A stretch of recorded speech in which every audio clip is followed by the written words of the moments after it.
Olá, bom dia a todos. São 10 horas da manhã. Nós vamos começar a reunião virtual sobre o impacto financeiro nas agências de publicidade diante do coronavírus. Temos como os palestrantes hoje Antônio Lino Pinto, renomado publicitário, ex-sócio da Talent e ex-CFO da Talent, uma agência emblemática da história da publicidade brasileira.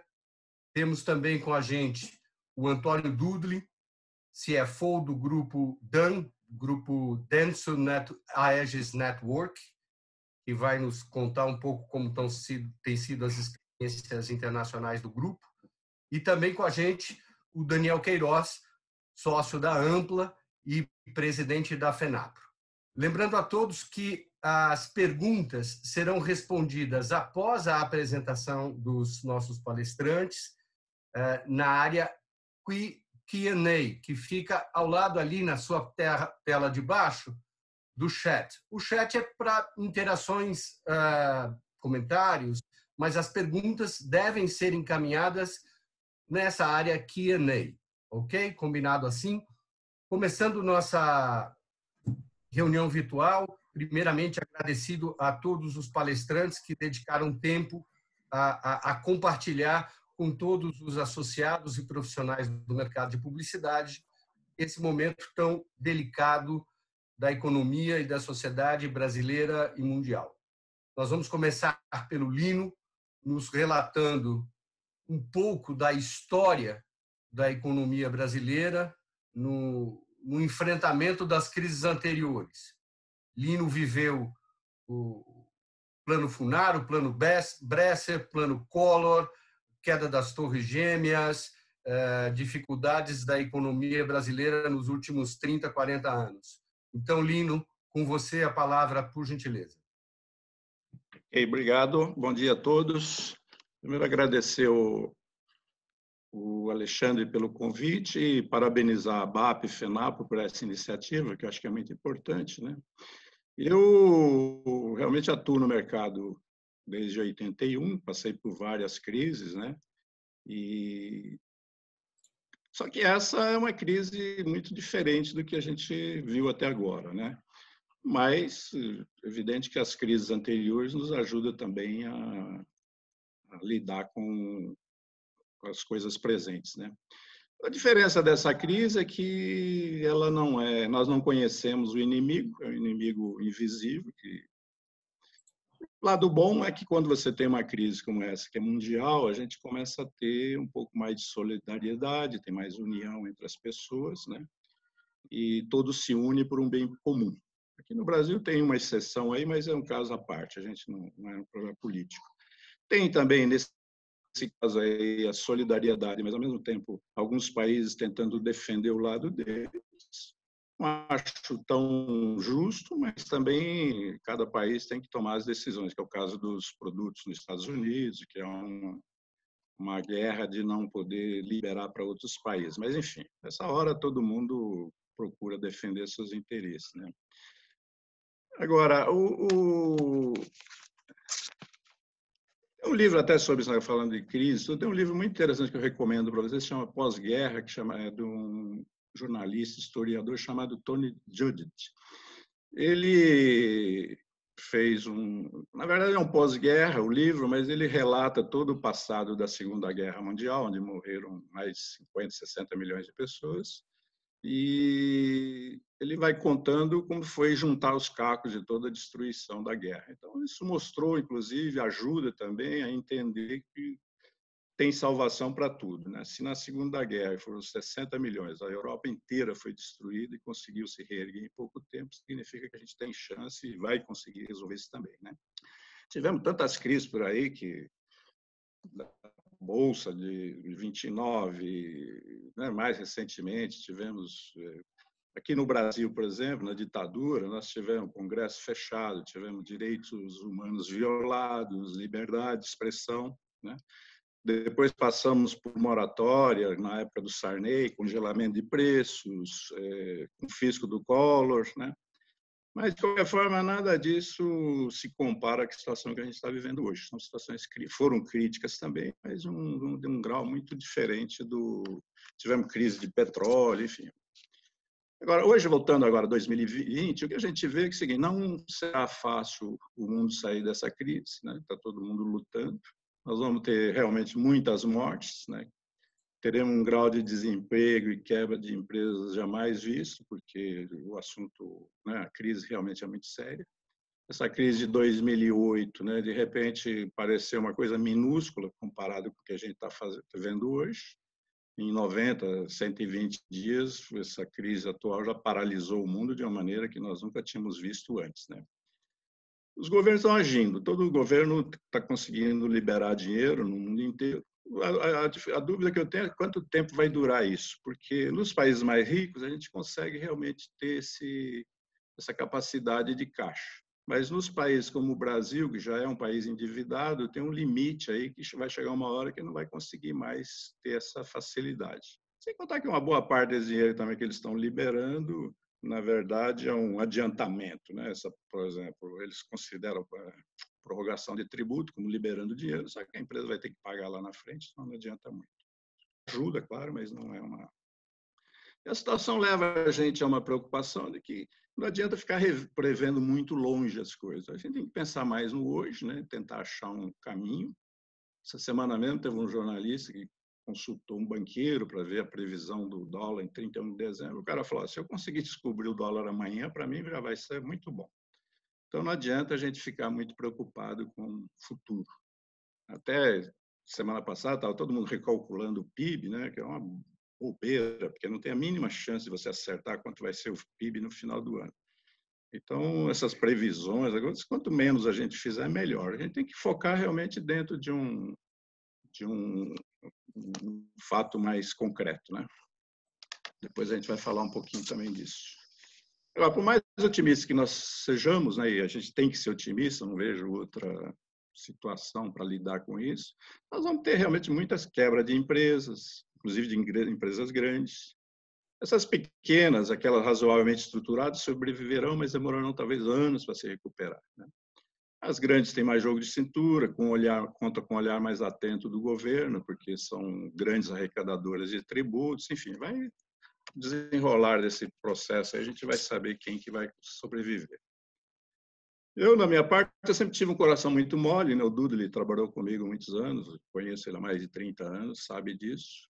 Não sei se por causa da quarentena eu fiquei com o coração mais mole ainda, né?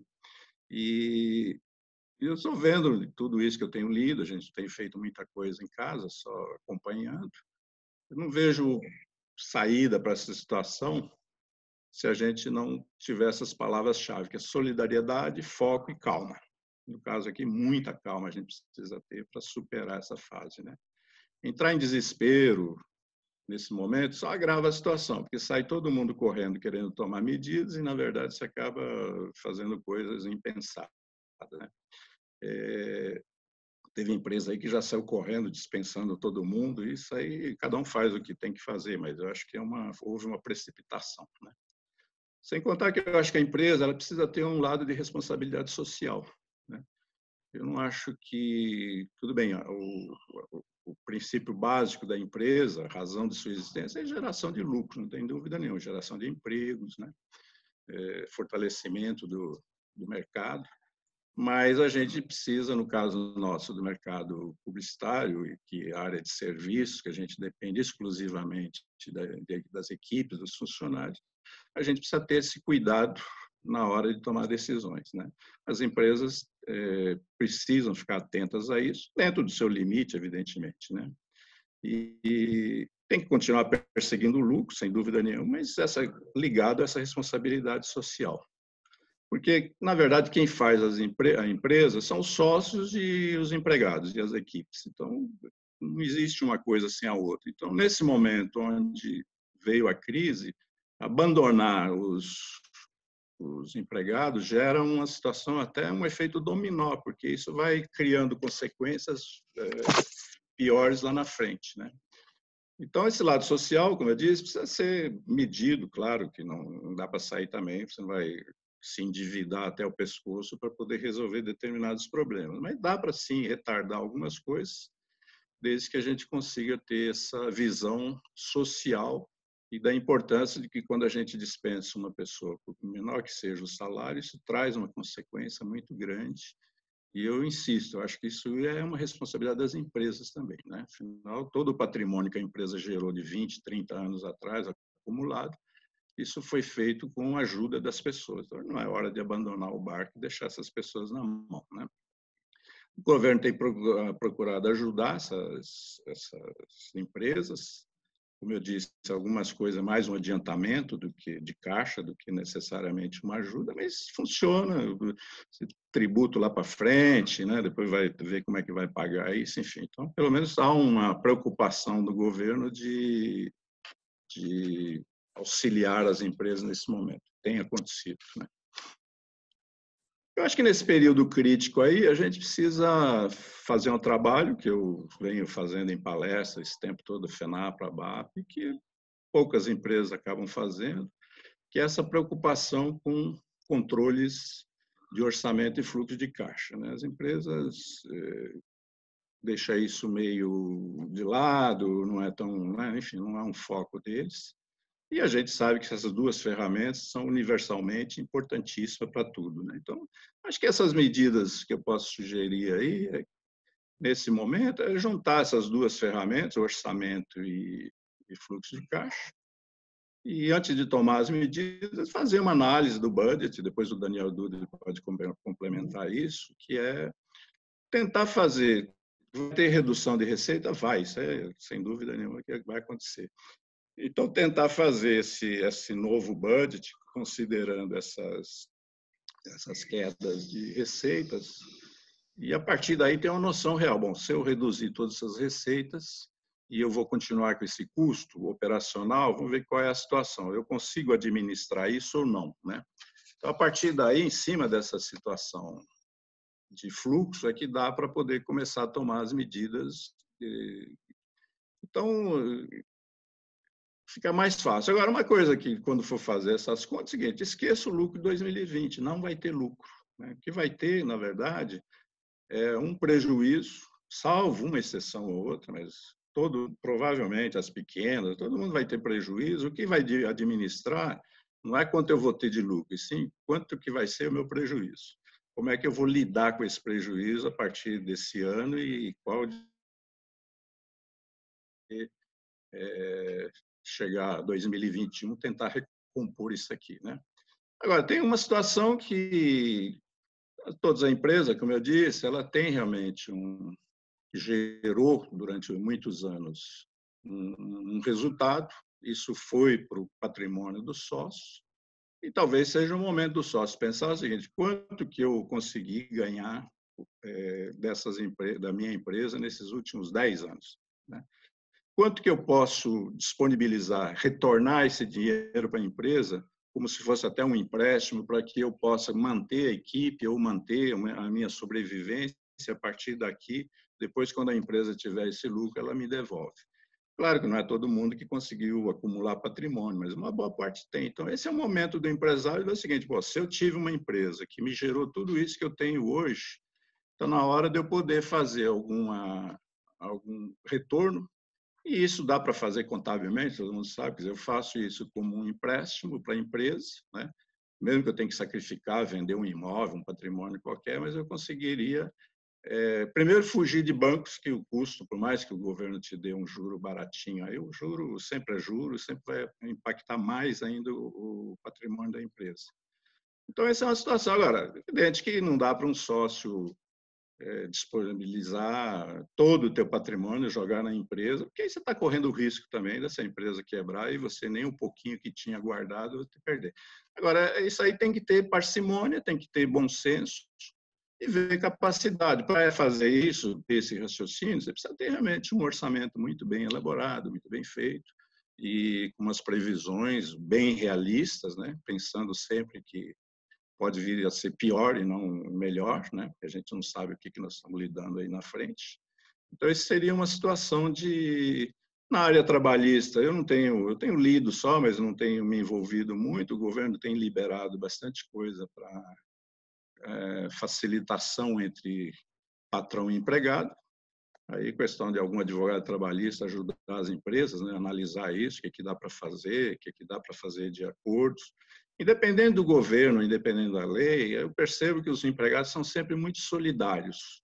Até por uma questão de sobrevivência, eles sempre vão, numa crise dessas, serem os primeiros a apoiar a empresa, tentar trabalhar, tentar fazer todo o possível, até de redução de salário, embora possa ser contra a lei ou não, se bem que agora parece que tem uma liberação. Mas isso pode ajudar bastante no desenvolvimento desse processo. Então, feito tudo isso, analisado, acho que principalmente agora, depois, fez todos os estudos, analisou tudo isso, é hora de conversar com a equipe, né? Então, acho que tem que chamar todo mundo, tem que ser muito transparente, muito sincero, tem que mostrar a realidade, né? E, a partir daí, ter essa equipe como partícipe desse projeto de como é que a gente vai sobreviver nesse período, né? Então, todo mundo se traz a equipe para debate, para discussão, para sugestões, muita gente vai se surpreender, porque a equipe tem realmente uma capacidade muito grande, tanto é que gerou valor para as empresas deles, onde eles trabalham. Então, numa hora dessa, esse pessoal é fundamental também para ajudar o empresário a tocar para frente, né? Então, há sim, uma boa parte deles com capacidade muito boa, uma visão muito correta de como pode superar isso. Então, vale a pena vocês, depois de tudo calculado, feito, começar a chamar a equipe para ver realmente o que pode ser feito, né? O que eu posso dizer para você, até reforçar, é o seguinte: esqueça o lucro desse ano.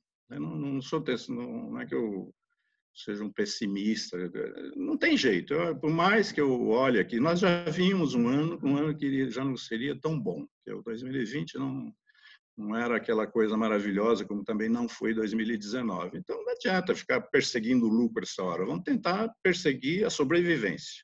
Como é que a gente vai fazer para chegar no fim do ano? Se Deus quiser, vamos torcer para que esse vírus desapareça, né, para outro lugar, e a gente, com isso, fazer um trabalho seguinte, trabalho de curto prazo, médio prazo. Eu quero sobreviver do vírus e do meu negócio. Eu quero manter o meu negócio, sem prejudicar a equipe, né, dentro do limite, e fazer com que a gente consiga realmente superar. Eu sou otimista nesse sentido, não tenho dúvida nenhuma. O meu pessimismo aqui está só em relação ao lucro, porque senão o empresário começa a cortar tudo para poder gerar lucro.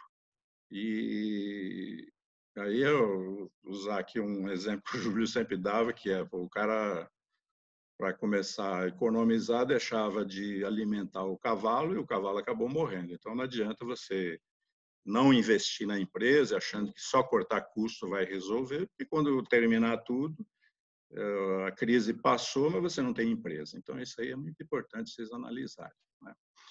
E... Lino, Oi.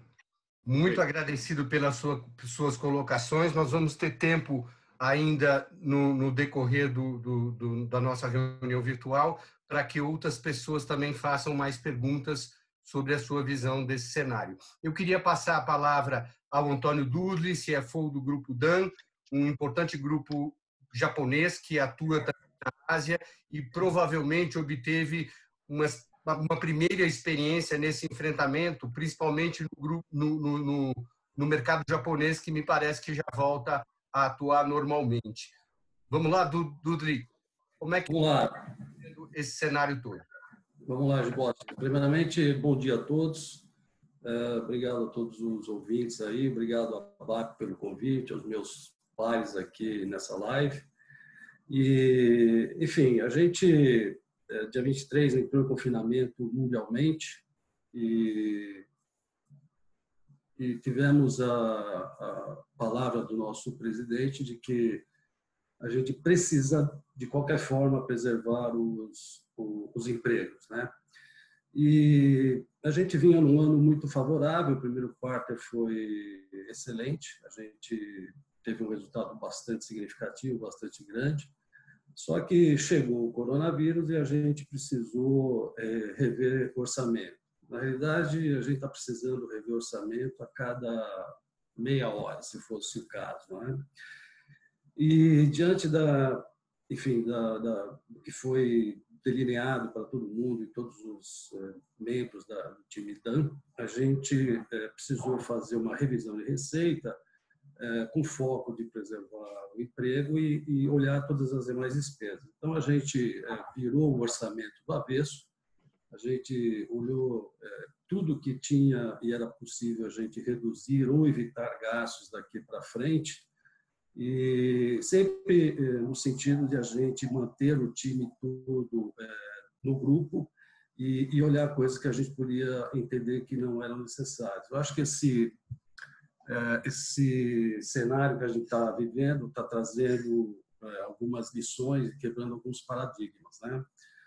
Eu olho como financeiro e a gente sempre tentando reduzir custo e potencializar resultado. Hoje aqui a gente fazendo um bate-papo para mais de 200 pessoas e quanto de viagens desnecessárias foram feitas, quantos táxis, locomoções e otimização de tempo que a gente deixou de fazer e poderia ter feito, né?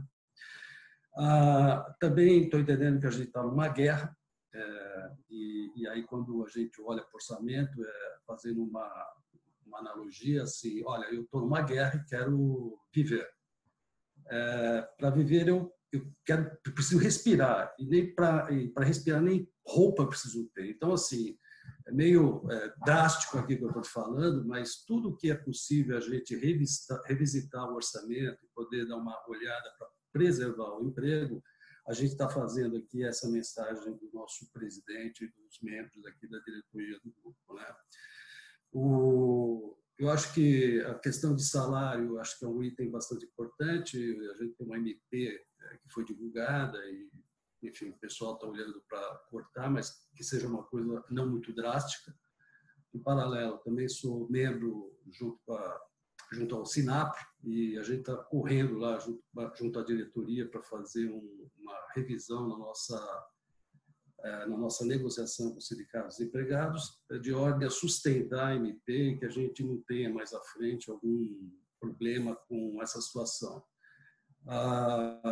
Algumas empresas estão sendo mais radicais no corte de salário, eu acho que a gente pode ponderar isso, obviamente quem tem um salário maior, a gente pode olhar de uma forma diferente de quem não tem, e até deixar de cortar para alguma categoria ou algum grupo de pessoas que ganham menos, né? E aí, gente, esse processo que a gente tem visto, todo mundo, do dia para a noite, está pedindo redução de investimento ou pedindo postergação. E, como eu costumo dizer, as empresas vivem um tempo sem resultado, mas elas não vivem sem caixa. Então, preservação de caixa tem sido um foco muito grande na área de tesouraria nossa. A gente, da mesma forma que tem sido pressionado por postergação de valores ou eventualmente uma renegociação de FIIs ou remuneração, a gente também, na outra ponta, tem que fazer o mesmo. Na realidade, é uma cadeia que a gente está vivendo e eu acho que revisitar a questão de aluguéis, enfim, tudo que a gente puder postergar e evitar que o efeito seja imediato, de forma a preservar o caixa de uma empresa, se faz importante. Diferentemente do que o Lino disse, que a gente não vai ter lucro, eu preciso reduzir custo, eu preciso manter meu time e ainda a gente tem, obviamente, uma demanda internacional. Nós somos um grupo que temos ações no mercado da Ásia, enfim, lá fora, e é extremamente importante que as nossas ações mantenham-se valiosas e, para isso, a gente ainda tem uma meta de entregar um determinado resultado, né? A gente também tem um processo que é mais complicado para a agência de publicidade, porque nós somos intermediários, né? Então, a gente precisa, nesse momento, ter uma boa negociação com todos os veículos.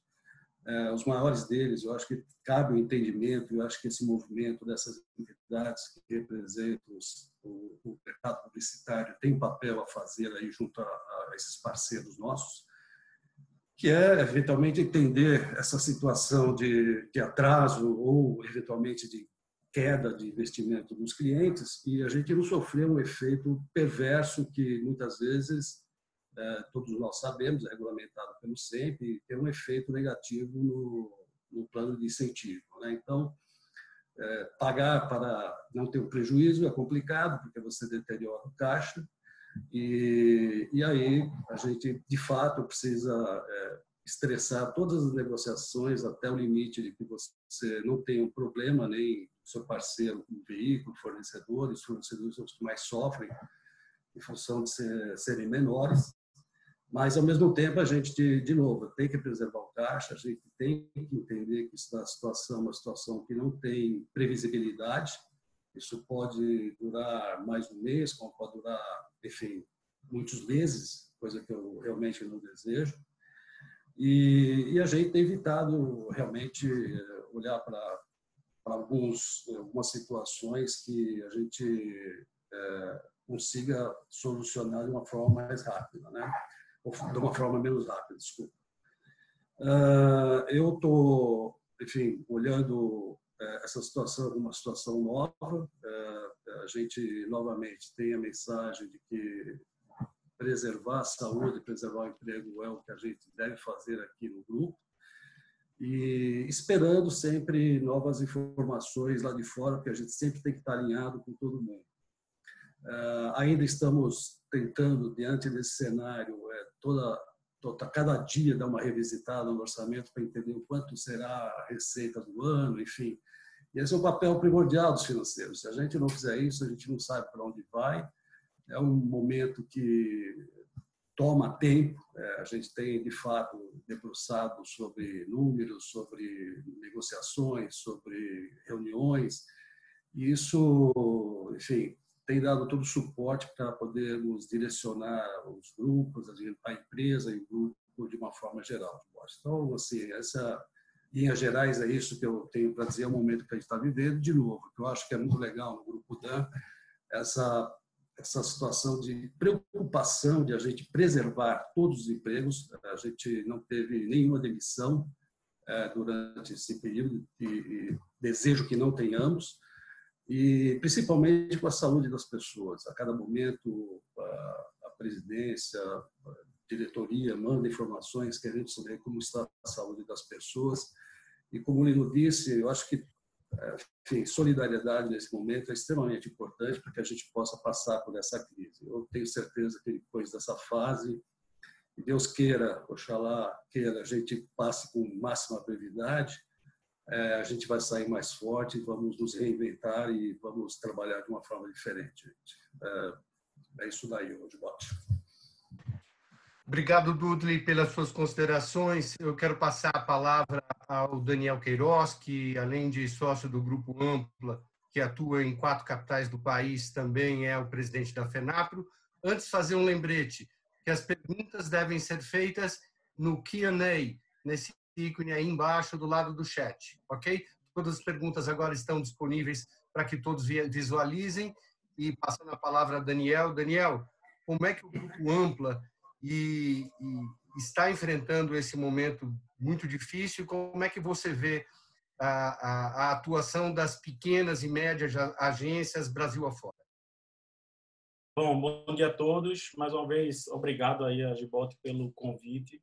Acho que esse é um momento super importante para a gente debater esse cenário todo que a gente está vivendo, né? Aqui tem 3 pessoas que, dentro das agências, por prática e por histórico, são muito focadas nesse lado da gestão, né? Nesse olhar financeiro. Isso não é uma coisa normal em agência. Normalmente, o que se vê em agência, principalmente nas pequenas e médias, são lideranças com o perfil publicitário técnico, né? Então, esse assunto financeiro é sempre um assunto muito chato para todo mundo, né? Mas eu costumo dizer que financeiro é igual a operação, né? A palavra financeiro, quando a gente vai ter que discutir sobre isso, ela tem o mesmo significado de operação. Muita gente tem por prática de dizer assim, vai lá no financeiro e resolve, ou se não, financeiro, preciso de uma solução aqui para essa crise. E não existe uma solução que venha do financeiro que não passe necessariamente por uma discussão muito profunda, né, e detalhada sobre a operação. E operação significa cliente, significa entrega, significa relacionamento, significa ferramentas, métodos. Então, a operação é algo, de fato, muito mais encorpado, né? O financeiro é uma etapa final, ou seja, no financeiro é onde se traduz tudo o que a gente agiu lá na operação. Então, se deixar para resolver no financeiro, não resolve mais, já está consolidado. A gente tem que cuidar, na verdade, é do antes aqui, é na operação, a gente tem que ter muito cuidado e um olhar muito forte para a operação, para o financeiro ser saudável ou, num momento desse como crise, ter o mínimo de prejuízo possível, porque eu sinto em falar isso, mas esse não vai ser um ano de resultado para as empresas, pelo menos de portes menores e de porte médio, com quem eu termino conversando bastante.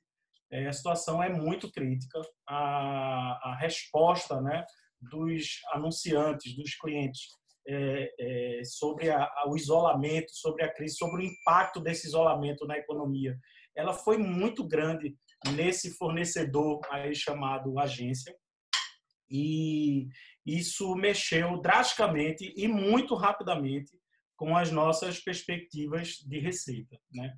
E, de novo, receita é dinheiro, pensa-se em financeiro, mas receita, antes de tudo, é operação, né?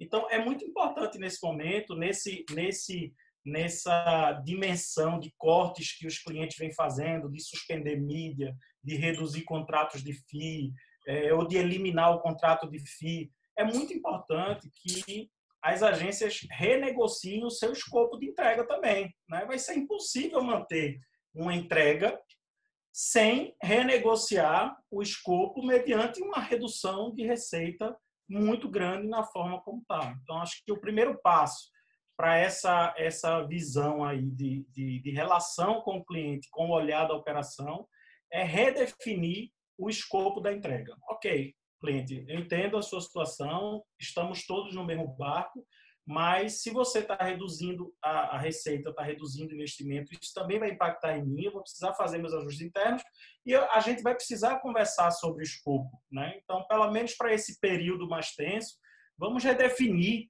o escopo e a entrega para poder, obviamente, sustentar a relação, que é fundamental, porque senão o impacto disso mais na frente vai ser muito maior.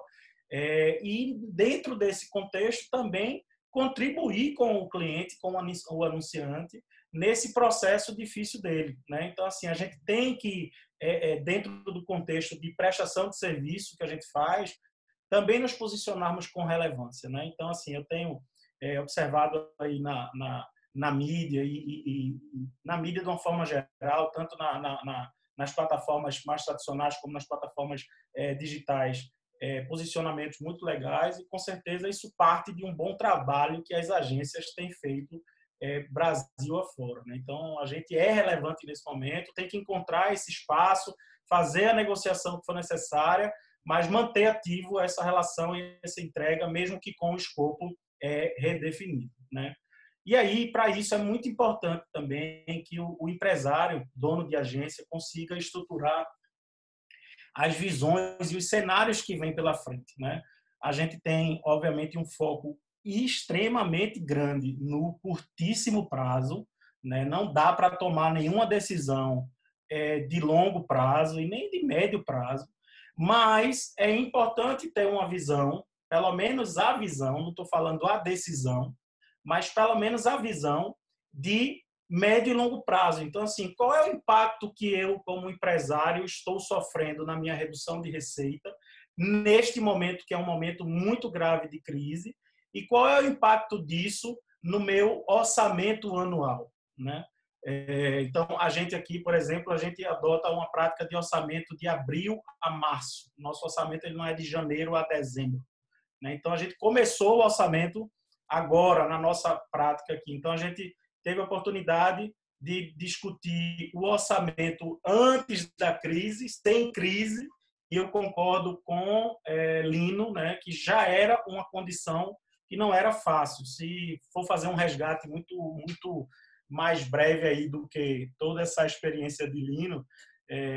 Vamos pegar 2014 como um auge do setor, do ponto de vista de receita, de faturamento, de entrega, de tudo. Mas aí começou a crise que a gente até então estava vivendo e 2015 já deu uma quedinha ali, 2016 foi uma queda muito brusca, 2017 continuou caindo, 18 para alguns, não para todos, mas demonstrou ali uma estabilidade do fundo do poço, ou seja, um início ali da volta, mas não foi uma volta, foi só uma parada mesmo ali de cair mais, né? Isso eu estou falando de maneira geral, pode ter gente que não se veja nesse desenho, mas eu garanto que talvez 80% vai se ver nesse desenho.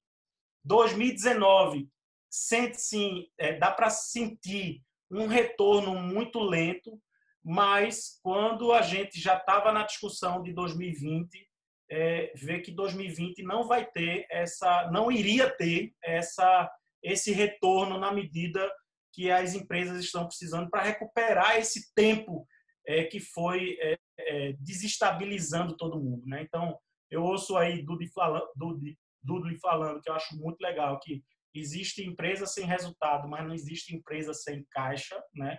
Mas esse caixa que as empresas do nosso setor tinham, praticamente foi embora com essa queda drástica, né, de receita ao longo desses últimos 5 anos, se você considerar 2015, 16, 17, 18 e 19. Né? Então, a realidade da grande maioria é uma realidade de não ter caixa, de não ter colchão, de já estar com compromissos do ponto de vista ou financeiro, de banco, ou de impostos. De novo, estou falando de uma forma geral, né?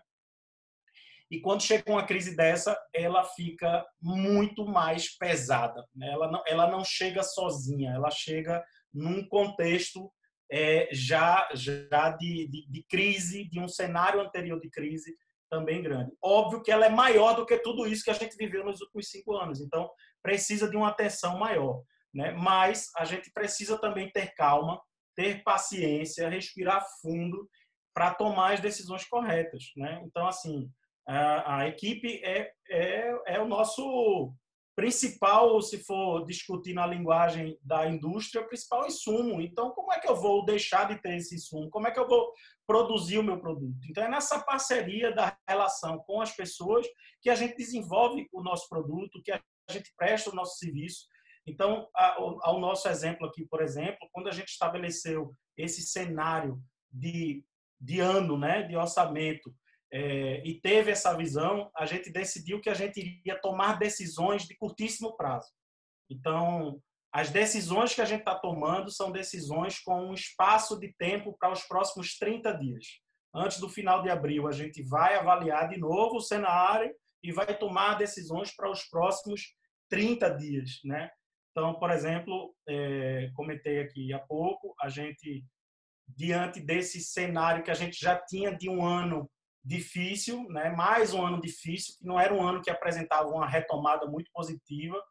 A gente precisou, sim, fazer alguns desligamentos, isso tem a ver com o próprio desempenho do orçamento, então a gente já iria ter que fazer isso, independentemente da crise do coronavírus, né? E como eu falei, como o nosso orçamento é de abril a março, foi o momento de fazer, né? E a gente precisava fazer, iria fazer de qualquer maneira, mas isso foi o mínimo, né? Esse percentual de demissão que a gente fez foi extremamente pequeno, perto do que a gente conseguiu manter de equipe. Mas, para conseguir sobreviver a essa crise, não é buscando resultado, é tentando diminuir o máximo o prejuízo, porque o objetivo de diminuir prejuízo tem a ver com a sustentação da empresa para o futuro e dos empregos que a empresa proporciona, né? Então, a gente fez um acordo com a equipe de redução de 25% do salário de forma linear. Obviamente, a gente tirou desse grupo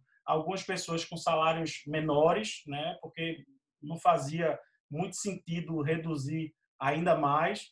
E aí fizemos isso de forma muito transparente, combinada, conversada, para a gente chegar a esse patamar de decisão antes. A gente tomou uma série de outras decisões de reduções de custos, de suspensão de contratos, fizemos uma revisão, porque esse é um momento também da gente rever a operação como um todo, do ponto de vista de ajuste, né, de novas práticas, de modelo de atuação.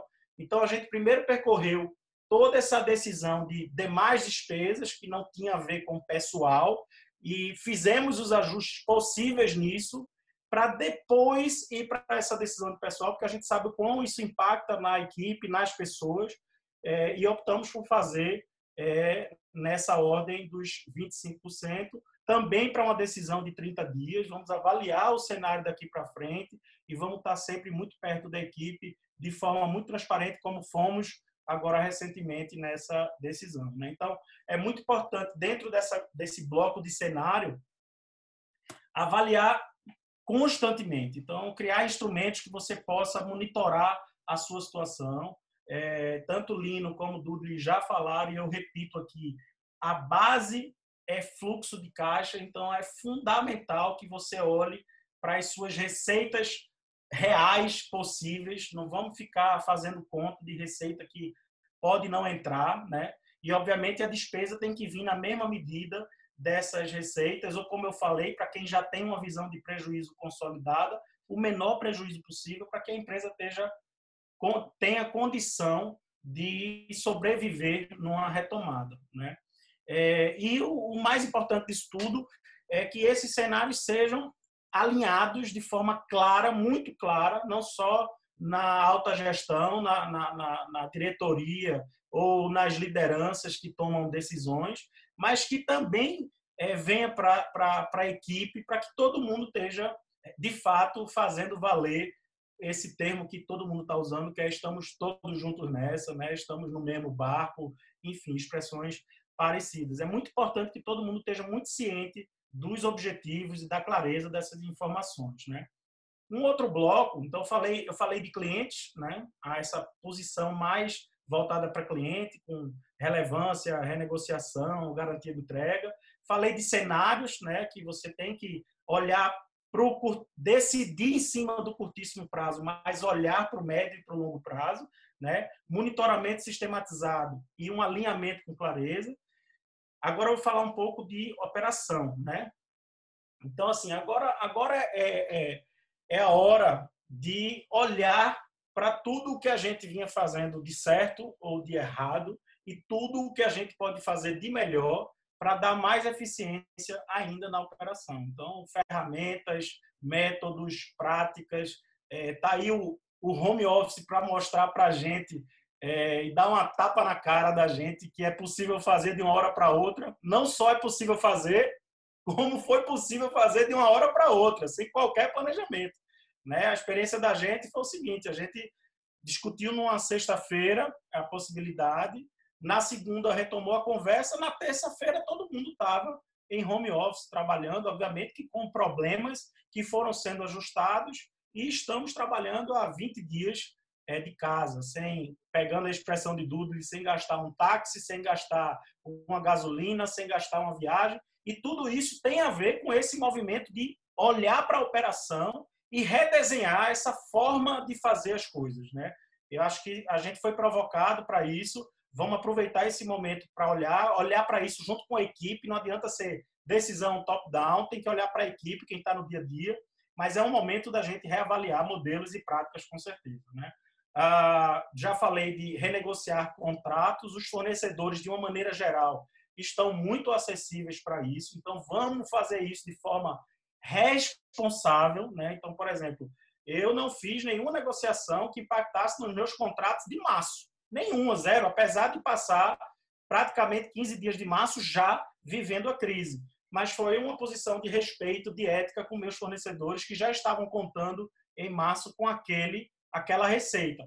Mas tive tempo suficiente para conversar e ainda continuo em algumas conversas para essa redução para abril, para maio, para junho, que são meses que já estão consolidados de serem os meses mais difíceis. Esse cenário ele pode até piorar um pouco, mas vamos dar tempo ao tempo, não vamos ficar sofrendo por antecipação, mas vamos acender a luz do alerta, porque é importantíssimo a gente ter essa visão um pouco mais na frente, né? E, como eu falei, preservar ao máximo, dentro do contexto da operação, a equipe. Eu estava lendo aqui o bate-papo e as perguntas. Tem alguém falando lá que a gente reduziu a equipe em 25%. Não, nós não reduzimos a equipe em 25%. Né? Primeiro, as pouquíssimas demissões que a gente fez foram demissões de um contexto que, independente de crise, precisava ter, né? Com a crise, isso acelera mais ainda essa necessidade. E o que nós fizemos foi um acordo de redução de remuneração de 25%. Né? Só para fazer um contraponto, a nossa receita vai cair mais de 50% nesse período. Então, se a gente fosse na ponta do lápis, a gente também teria que reduzir custos, despesas e gente na mesma ordem da diminuição da receita. Mas não é essa a postura. Como eu falei, a equipe é fundamental. A gente tem que estar muito próximo da equipe nesse momento. Então, a gente fez uma redução do que achava que era necessário para a empresa fazer para esse momento, mas não é na dimensão do suficiente para a equalização de fluxo de caixa, de resultado. Como eu falei, o desafio para alguns pode ser reduzir o lucro, mas para a grande maioria vai ser administrar um prejuízo. Né? Então, é muito importante essa visão. E o quarto bloco de demandas que eu coloco é o bloco da retomada. Né? Então, assim, passado esse momento de realinhamento, ajuste, adequação, visão sistematizada para a tomada de decisão, vai ter, daqui a pouco, um momento de retomada. E aí, infelizmente, essa retomada dificilmente será uma retomada que garanta o resultado das empresas. Né? Como eu falei, vamos brigar ali por ter o menor prejuízo possível para ter sobrevivência. Mas pior do que isso, eu acho, e eu não estou aqui trazendo negativismo, eu estou trazendo alerta, que eu acho que é importante, é que nada será como antes. Nada será como antes. Para ninguém, para nenhum setor, para nada. Estava lendo aqui agora há pouco o tamanho da evolução e o quão para o presente foram trazidas tendências de comportamento das pessoas. Né? Então, vou, sem precisar ir para outros exemplos, falar do próprio home office. Né? Para quem tinha grandes estruturas ou estruturas caras, certamente será repensado essa posição em função da clareza da possibilidade do home office. Eu acho que a gente ainda não está vivendo uma clareza da possibilidade do home office hoje, porque, acredito, todo mundo ainda está numa turbulência muito grande. Mas, tecnicamente, operacionalmente, ele já mostrou ser extremamente possível, fazendo os alinhamentos. Isso vai tornar essa prática mais eficiente e isso vai terminar provocando uma revisão dos modelos. Então, dificilmente a gente vai agir como antes. Então, muita coisa vai mudar. Estou citando o home office, mas tem as coisas que também vão mudar lá do lado do cliente conosco, porque ele também está fazendo as revisões dele. Então, a gente tem que estar preparado para uma retomada, não no sentido de voltar ao que era antes, mas no sentido de como será daqui para frente. Né? Isso é muito importante. E eu, para finalizar, eu queria também nessa visão de futuro, né, para a gente não ficar muito olhando só para o agora. Acho que agora é o momento da gente testar novos modelos, testar novas possibilidades, reavaliar práticas, fazer os ajustes necessários e usar esse momento onde todo mundo está mais propenso a novas formas para já ir testando o que é esse possível futuro e essa possível retomada que não será mais como antes. Então, esses são meus comentários aí de uma visão que eu estou tendo de forma geral nesse cenário de agências pequenas e médias. Daniel, muito agradecido pela clareza e transparência nos seus relatos. Eu já vou dar início às perguntas. Nós queremos realmente encerrar por volta das 11 horas, em virtude de outros compromissos que todos têm nas suas operações. Eu queria começar com a pergunta para o Antônio Dudley, do Caio Barsotti e do Jorge Rossolino. Se puder compartilhar um pouco de como está sendo o cenário na China em relação aos negócios da agência e também do Japão, claro. Ok. A gente, enfim, como todos sabemos, o problema aconteceu na China. Houve um confinamento geral. Isso foi demandado pelo grupo, preservar vidas também é o foco do grupo. E a gente, lá na China e Japão, o pessoal passou a trabalhar de casa, né, o work from home, e faz 2 semanas que foi flexibilizado, o pessoal tem voltado para os escritórios, obviamente tomando todos os cuidados necessários para não terem uma recontaminação. O período ele é flexibilizado, enfim, é um período menor que as pessoas trabalham, mas é unânime a opinião de todos os líderes do mercado, principalmente lá na China, Japão, onde já passou-se essa onda, de que o convívio no ambiente de escritório é muito melhor do que você no home office. As pessoas precisam disso e é extremamente importante para desestressar as pessoas. Então, sim, na China estamos voltando e Japão também. Em outros países ainda não, por conta do que a gente tem ouvido na mídia, né? Muitas mortes, muita contaminação, mas eu espero que isso venha também acontecer aqui, a gente passe a voltar a trabalhar nos escritórios, que é um ambiente que nos faz felizes e encontrar todos os colegas fisicamente. Maravilha. Eu quero passar para uma pergunta do Renato Pereira. Estamos vivendo um novo mundo e um novo país, com novos hábitos e necessidades. A publicidade pode ser fundamental nessa retomada e nesse redesenho. Como vem a criação de um fundo de crise, financiando um comitê de crise dentro das agências, com profissionais dedicados desde já para esta nova realidade? Esse fundo poderia ter por base a sugestão dada pelo Lino como um investimento patronal. Quem pega esse bilhete? Daniel? Isso aí faz parte do que eu acabei de falar, né? A gente vai ter que buscar alternativas para essa sobrevivência e, mais do que isso, para a retomada. Eu acho muito legal essa ideia do fundo. Ainda não está muito claro para mim, do ponto de vista da facilidade da captação de recursos junto a todos esses anúncios do governo.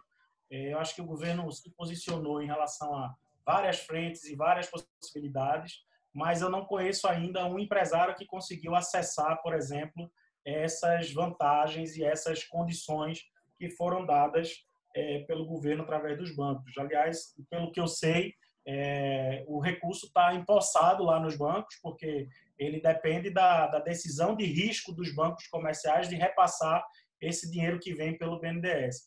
Então, eu acho que a criação do fundo é muito interessante, mas também é necessário a gente entender de onde que a gente vai buscar recursos para a criação do fundo. Mas, sem dúvida, é uma ideia muito legal, porque ela viabiliza o desenvolvimento do negócio e das pessoas para este futuro, que certamente não será igual como antes. Então, a gente vai ter que preparar, sim, as pessoas e as empresas para isso.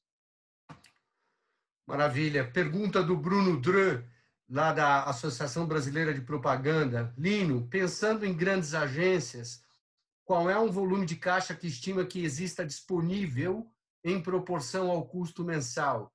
Em outras palavras, quantos meses de existência você considera saudável para uma grande agência ter em caixa em um cenário de redução de receita, no caso de 50%? E qual é esse cenário também para as agências de pequeno e médio porte?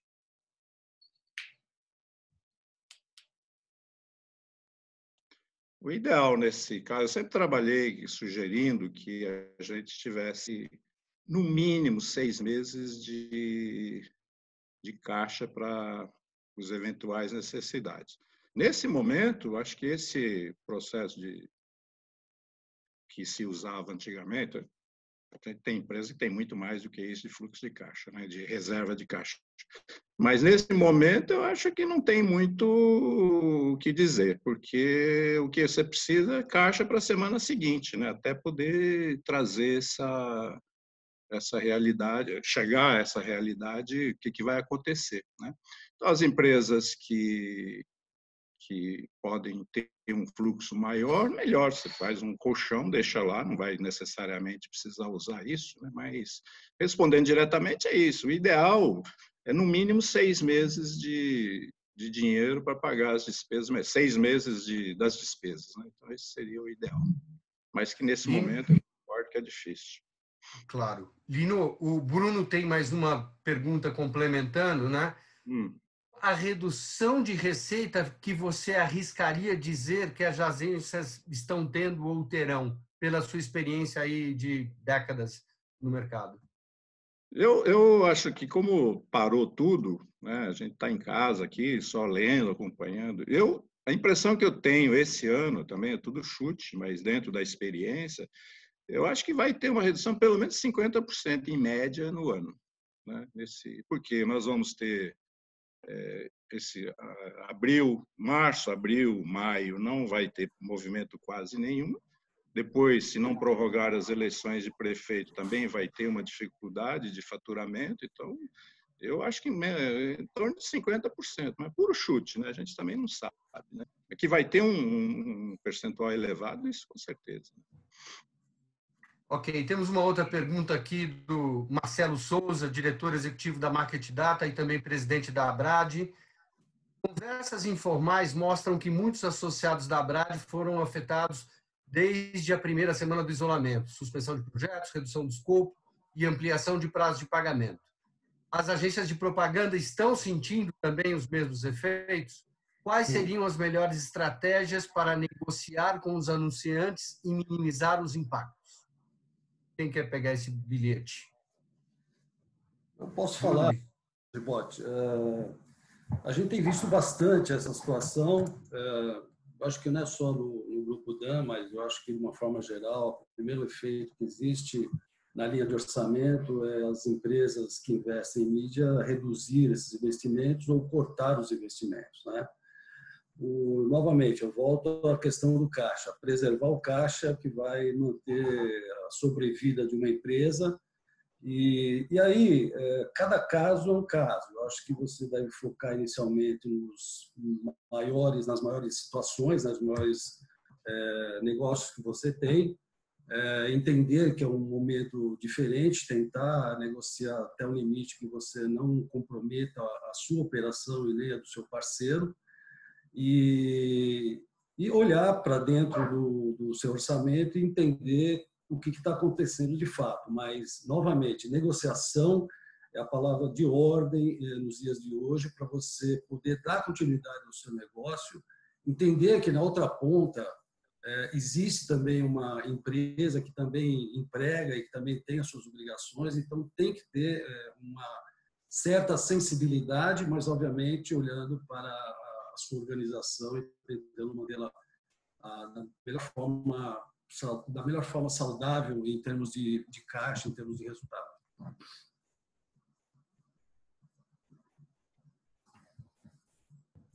Ok, a gente já está encaminhando para o nosso final, são 10h57. Todas as perguntas que foram formuladas aqui estão gravadas. Eu vou encaminhar os painelistas para que eles, se possível, respondam.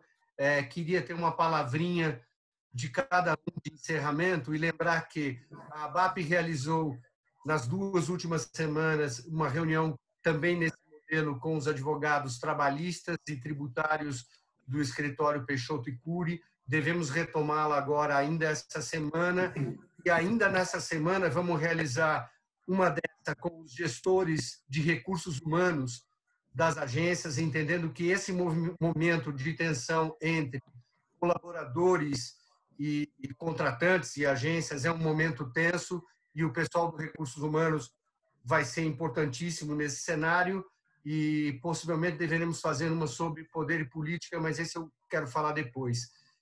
Considerações finais, começando pelo mestre Lino, que nos dedicou tempo e conhecimento aqui. Mais uma vez, muito agradecido, Lino. Obrigado, Alexandre. Eu acho que, como eu disse no começo aí, a melhor maneira de resolver essa crise, primeiro, é ser otimista, né? Por mais que a gente olhe mais à frente e a impressão de um ambiente sombrio, desconhecido, se a gente não tiver otimismo para encarar essa situação, ele vai se tornar realmente uma realidade. Então, as empresas precisam realmente, as pessoas, né? Não só a empresa, mas funcionários, enfim, toda a população, acreditar que nós vamos superar essa situação, né? E ter muita calma no caso dos gestores, dos que forem tomar decisões, e não se precipitar. Às vezes, estou com uma decisão para ser tomada, deixa essa decisão para mais um dia, pensa bastante, independente se for para cortar custo ou não. Estou falando no sentido realmente de ter calma para tomar decisões, conversar bastante, acho que tem que discutir isso muito com as empresas. Acho que esse trabalho que a BAP está fazendo ajuda muito, que é uma maneira da gente abrir um pouco essas discussões, para não ficar todo mundo trancado em casa e cada um sai tomando medidas, não à torto e à direito, mas achando que o caminho mais correto é esse e não ouve as outras pessoas. Então é isso aí, é calma e otimismo. Acho que a partir daí a gente vai sair dessa, se Deus quiser, assim como saímos de tantas outras situações. Dudley. Bom, meu desejo é que isso se encerre o mais rápido possível. Sobriedade é muito importante nessa hora. A gente que, enfim, financeira é sempre taxada como a pessoa que quer reduzir, mas eu acho que sobriedade, um bom alinhamento com todos os executivos da empresa é extremamente importante. E fiquem em casa, mantenham-se seguros, que a gente vai sair fortalecido disso. Tenho certeza, gente. Obrigado. Obrigado, Dudley. Daniel, considerações finais, por gentileza, meu caro. É isso também, concordo aí com o Lino, principalmente, que a gente tem que ser otimista, mesmo num momento que leva a gente ao pessimismo, e o otimismo é o que vai trazer as soluções. Se a gente ficar afundado no pessimismo, a gente não consegue pensar em soluções. E talvez o meu recado final seja: amplie o seu campo de comunicação com as pessoas nesse momento. E aí vale para todas as frentes, vale para estar mais perto da equipe, estar mais perto do cliente, conversando com eles a respeito, estar mais perto dos concorrentes, olhe para o seu lado e veja para quem você pode ligar, trocar uma ideia, conversar, saber como é que a crise está impactando ele, quais são as soluções que ele está encontrando. Então, a gente precisa conversar muito para poder não só buscar o máximo de informação para nos apoiar nas decisões que estão praticamente todas muito difíceis, ou também para transmitir às pessoas conhecimento, informação e caminhos para que elas também possam se apoiar naquilo que já foi positivo para você, do ponto de vista de prática, se apoiar nas decisões delas. Então, vamos conversar bastante. Esse é um momento da gente conversar muito antes de tomar qualquer decisão. E esse ambiente que a BAP está proporcionando aqui é isso na prática, né? A gente está aqui trocando ideia com 220 pessoas conectadas do Brasil inteiro, conversando sobre os caminhos, as possibilidades, enfim, as experiências. Maravilha, Daniel. Como previsto, a gente vai encerrar, são 11h02, para garantir que todos tenham suas agendas fluidas. Muito agradecido mais uma vez aos palestrantes. Toda essa gravação vai estar disponível online daqui a minutos. O Zoom fornece essa ferramenta de gravação. Isso vai ser encaminhado para todos que participaram aqui, todos associados à BAP, todos associados à FENAPRO, e fiquem livres para disponibilizarem essa rica troca de experiências de forma ampla. Quanto mais gente tiver familiarizada com essa discussão, melhor. E voltamos em breve com mais um modelo como esse, obviamente adequando aí a agenda dos nossos painelistas palestrantes. Em nome da BAP, agradecemos a todos e tenham todos uma boa semana. Obrigado. Obrigado, pessoal. Um abraço. Obrigado, pessoal.